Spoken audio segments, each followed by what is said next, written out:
Imagine predicting the future as accurately as a weatherman forecasting a storm. Time series forecasting can transform data into actionable insights. Using ARIMA, which stands for AutoRegressive Integrated Moving Average, professionals analyze historical data to make predictions about future events. For instance, ARIMA models take into account trends, seasonality, and noise, allowing for precise forecasts in fields like finance, economics, and supply chain management. A properly tuned ARIMA model can improve forecast accuracy by up to 30%. The process involves selecting the right parameters, testing stationarity, and fitting the model, making it essential for anyone looking to enhance their decision-making. Now, getting started with ARIMA might seem daunting, but it's simpler than you think. First, you need to ensure your data is stationary, meaning its properties don't change over time. Use tools like the augmented Dickey-Fuller test for this.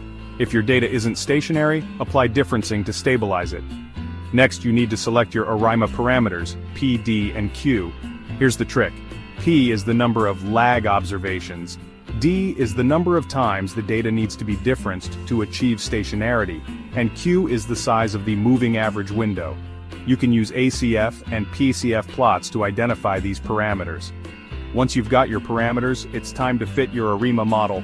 Use a statistical package like R or Python's Stats Models library.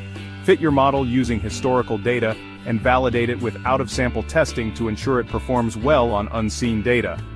Finally, interpret your results and refine your model as needed. Check residual plots to ensure there's no pattern left unexplained, and adjust your parameters if necessary. With practice, ARIMA can become a powerful tool in your forecasting toolkit. So, next time you're faced with a forecasting challenge, remember ARIMA.